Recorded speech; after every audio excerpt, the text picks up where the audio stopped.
ਅਸੀਂ ਤਾਂ ਇੱਥੇ ਰਹਿੰਦੇ ਜੀ, ਸਾਨੂੰ ਤਾਂ ਇਸ ਤੱਕ ਕਦੇ ਖਤਰਾ ਮਹਿਸੂਸ ਨਹੀਂ ਕਰਿਆ। ਕਿਸੇ ਦੀ ਕੀ ਪਰਸੈਪਸ਼ਨ ਹੈ ਮੇਰੇ ਲਈ ਉਹਦੇ ਬਾਰੇ ਮੈਂ ਕੁਝ ਕਹਿ ਨਹੀਂ ਸਕਦਾ। ਅਨਗੀਆਂ ਨਾਲ ਜਾਂ ਅਹੁਦਿਆਂ ਨਾਲ ਉਹਦਾ ਕੋਈ ਵਿਸ਼ਾ ਹੀ ਨਹੀਂ ਹੈਗਾ। ਨਾ ਮੈਂ ਕਿਸੇ ਚੀਜ਼ ਤੇ ਦਾਅਵੇਦਾਰੀ ਠੋਕਦਾ ਵੀ ਮੈਨੂੰ ਉਸ ਦੀ ਉਹਦਾ ਪ੍ਰਧਾਨ ਲਾਓ ਜਾਂ ਉਹਦਾ ਲਾਓ।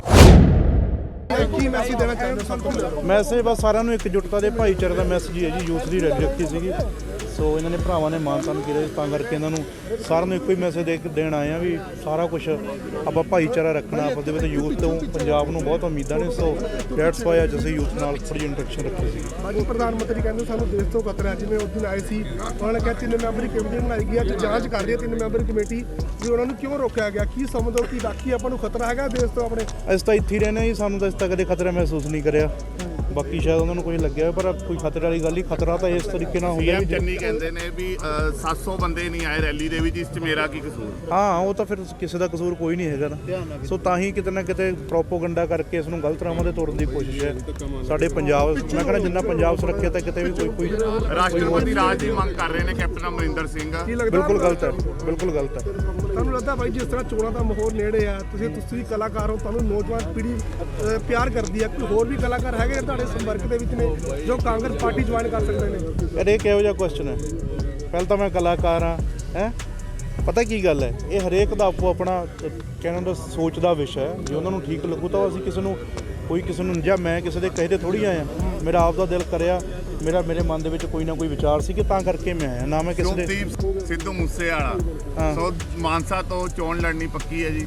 ਇਹ ਯਾਰ ਹਾਲੇ ਕੋਈ ਫਾਈਨਲੀ ਜਿਹੜੀਆਂ ਗੱਲਾਂ ਦਾ ਮੈਂ ਤੁਹਾਨੂੰ ਜਵਾਬ ਦੇ ਹੀ ਨਹੀਂ ਸਕਦਾ। ਚੋਣ ਲੜਨੀ ਪਈ ਤਾਂ ਲੜ ਲਾਂਗੇ। ਚੋਣ ਲੜਨ ਦੇ ਵਿੱਚ ਕਿਉਂਕਿ ਤੁਸੀਂ ਕਹਿ ਚੁੱਕੇ ਹੋ ਆਪਣੇ ਫੇਸਬੁੱਕ ਹੈਂਡਲ ਤੋਂ ਮੈਂ ਚੋਣ ਲੜਾਂਗਾ। ਹਾਂ ਲੜਾਂਗੇ ਚੋਣ। ਬਾਈ ਜਿਸ ਤਰ੍ਹਾਂ ਸਿੱਧੂ ਦੀ ਗੱਲ ਕਿ ਦੋ ਸਿੱਧੂ ਦੋਨੇ ਪਿਆਰ ਕਰ ਰਹੇ ਨੇ ਪੰਜਾਬ ਨੂੰ, ਕਿ ਲੱਗਦਾ ਹੁਣ ਵੀ ਦੋਨੇ ਸਿੱਧੂ ਜਿਹੜਾ ਪੰਜਾਬ ਦਾ ਭਲਾ ਕਰਨਗੇ? ਪਤਾ ਕੀ ਗੱਲ ਹੈ, ਅਸੀਂ ਆਸ ਉਮੀਦ ਇਹੀ ਲੈ ਕੇ ਆਏ ਵੀ ਕਿਸੇ ਨਾ ਕਿਸੇ ਹਿਸਾਬ ਨਾਲ ਰੈਪੂਟੇਸ਼ਨ ਵਧੀਆ ਬਣਾਈ ਜਾਵੇ ਪੰਜਾਬ ਦੀ।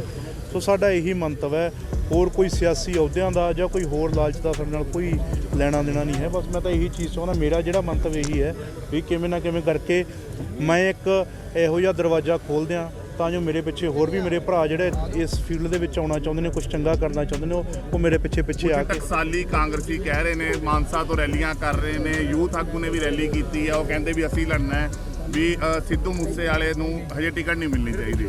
ਉਹ ਕੋਈ ਦਿੱਕਤ ਨਹੀਂ ਹੈਗੀ। ਪਤਾ ਕੀ ਗੱਲ ਆ, ਉਹ ਵਿਰੋਧ ਸਿੱਧੂ ਮੂਸੇਵਾਲੇ ਦਾ ਨਹੀਂ, ਉਹ ਤਾਂ ਟਿਕਟ ਦਾ ਵਿਰੋਧ ਹੈ। ਉਹ ਮੇਰੀ ਥਾਂ ਤੇ ਕੋਈ ਹੋਰ ਟਿਕਟ ਲੜਦਾ ਉਹਨਾਂ ਨੇ ਉਹਦਾ ਵਿਰੋਧ ਕਰਨਾ ਸੀ। ਸੋ ਇਹ ਵਿਰੋਧ ਕਰੇ ਸਾਰਾ ਰਾਜਨੀਤੀ ਦਾ ਹਿੱਸਾ ਹੈ, ਸਿਆਸਤ ਦਾ ਹਿੱਸਾ ਹੈ। ਇੱਥੇ ਵਿਰੋਧ ਵੀ ਕਰਦੇ ਨੇ, ਕਈ ਹੱਕ 'ਚ ਵੀ ਆਉਂਦੇ ਨੇ, ਕਈ ਵਾਰੀ ਵਿਰੋਧ ਕਰਨ ਵਾਲੇ ਵੀ ਹੱਕ 'ਚ ਪ੍ਰਚਾਰ ਕਰਦੇ ਨੇ ਬਾਅਦ 'ਚੋਂ ਫਿਰ। ਸੋ ਇਹ ਚੀਜ਼ਾਂ ਰਾਜਨੀਤੀ ਦਾ ਹਿੱਸਾ ਹੈ। ਸੋ ਹਰੇਕ ਨੂੰ ਆਪਣਾ ਹੱਕ ਹੈ, ਸਾਨੂੰ ਇਸ ਚੀਜ਼ ਤੋਂ ਪ੍ਰੋਬਲਮ ਹੀ ਕੋਈ ਨਹੀਂ। ਕਲਾਕਾਰਾਂ ਦੀ ਗੱਲ ਕੀਤੀ ਜਾਵੇ, ਬਹੁਤ ਘੱਟ ਕਲਾਕਾਰ ਨੇ ਜਿਹੜਾ ਰਾਜਨੀਤੀ ਦੇ ਵਿੱਚ ਆਪਣੇ ਪੈਰ ਜਮਾ ਚੁੱਕੇ ਨੇ। ਜਿਸ ਤਰ੍ਹਾਂ ਭਗਵੰਤ ਮਾਨ ਦੀ ਗੱਲ ਕੀਤੀ ਜਾਵੇ, ਬਾਕੀ ਕਲਾਕਾਰ ਨੇ ਜਿਹੜਾ ਉਹ ਪਿੱਛੇ ਰਹੇ ਨੇ। ਤੁਸੀਂ ਕੀ ਕਹਿਣਾ ਚਾਹੁੰਦੇ ਹੋ ਕਿ ਕਲਾਕਾਰਾਂ ਨੂੰ ਹੁਣ ਹੋਰ ਅੱਗੇ ਆਉਣਾ ਚਾਹੀਦਾ ਰਾਜਨੀਤੀ? ਨਹੀਂ, ਕਲਾਕਾਰ ਕੋਈ ਜੰਮਦੇ ਕਲਾਕਾਰ ਬਣਦੇ ਨੇ ਜਾਂ ਰਾਜਨੀਤਿਕ ਲੀਡਰ ਜਿਹੜੇ ਹੁੰਦੇ ਨੇ ਉਹ ਜੰਮਦੀ ਲੀਡਰ ਨੇ। ਇਹ ਤਾਂ ਕੋਈ ਮਾਂ ਦੇ ਢਿੱਡੋਂ ਕੋਈ ਕਿੱਤਾ ਲੈ ਕੇ ਜਾਂ ਪੇਸ਼ਾ ਲੈ ਕੇ ਨਹੀਂ ਆਉਂਦਾ। ਸੋ ਇਹ ਜਿਉਂ ਬੰਦਾ ਸਮਾਜ 'ਚ ਵਿਚਰਦਾ ਉਹਨੂੰ ਆਪਣੀਆਂ ਖੂਬੀਆਂ ਪਤਾ ਲੱਗਦੀਆਂ ਨੇ। ਸੋ ਉਸ ਅਕੋਰਡਿੰਗ ਉਸ ਕਿਸੇ ਵੀ ਖੇਤਰ ਦੇ ਵਿੱਚ ਚੱਲਦੇ ਨੇ। ਕਹਿੰਦੇ ਯੂਥ ਬਹੁਤ ਪਿਆਰ ਕਰ ਰਿਹਾ ਸਿੱਧੂ ਮੂਸੇਵਾਲੇ ਨੂੰ, ਔਰ ਸਿੱਧੂ ਮੂਸੇਵਾਲੇ ਨੂੰ ਪੰਜਾਬ ਦਾ ਯੂਥ ਦਾ ਪ੍ਰਧਾਨ ਵੀ ਸ਼ਾਇਦ ਲਾ ਸਕਦੇ ਨੇ। ਹਾਂਜੀ, ਯੂਥ ਦਾ ਪ੍ਰਧਾਨ ਪੰਜਾਬ ਦਾ ਲਾ ਸਕਦੇ ਨੇ। ਓਏ ਯਾਰ, ਮੈਂ ਤਾਂ ਉਹੀ ਗੱਲ ਮੈਂ ਤੁਹਾਨੂੰ ਕਹੀ ਜਾਂਦਾ ਵੀ ਮੇਰਾ ਪ੍ਰਧਾਨਗੀਆਂ ਨਾਲ ਜਾਂ ਅਹੁਦਿਆਂ ਨਾਲ ਉਹਦਾ ਕੋਈ ਵਿਸ਼ਾ ਹੀ ਨਹੀਂ ਹੈਗਾ। ਨਾ ਮੈਂ ਕਿਸੇ ਚੀਜ਼ ਤੇ ਦਾਅਵੇਦਾਰੀ ਠੋਕਦਾ ਵੀ ਮੈਨੂੰ ਉਹਦਾ ਪ੍ਰਧਾਨ ਲਾਓ ਜਾਂ ਉਹਦਾ ਲਾਓ। ਮੈਂ ਪ੍ਰਧਾਨੀਆਂ ਖਾਤਰ ਮੈਨੂੰ ਪ੍ਰਧਾਨੀਆਂ ਦੀ ਕੀ ਲੋੜ ਹੈ ਯਾਰ? ਮੈਂ ਤਾਂ ਇੱਥੇ ਜਿਹੜਾ ਕੰਮ ਕਰਨਾ ਆ, ਮੇਰਾ ਮਤਲਬ ਇਹ ਹੈ, ਮੇਰਾ ਮਕਸਦ ਇਹ ਹੈ ਵੀ ਪਹਿਲਾਂ ਜਦੋਂ ਬੰਦਾ ਵਿਕਾਸ ਸ਼ੁਰੂ ਹੁੰਦਾ, ਵਿਕਾਸ ਉਹਦੇ ਘਰ ਤੋਂ ਸ਼ੁਰੂ ਹੁੰਦਾ। ਮੈਂ ਆਪਦੇ ਘਰ ਦਾ ਵਿਕਾਸ ਕੀਤਾ, ਉਸ ਤੋਂ ਬਾਅਦ ਮੈਂ ਆਪਦੇ ਪਿੰਡ ਦੇ ਵਿਕਾਸ 'ਤੇ ਆਇਆ, ਉਸ ਤੋਂ ਬਾਅਦ ਮੈਂ ਆਪਦੇ ਜ਼ਿਲ੍ਹੇ 'ਤੇ ਆਇਆ।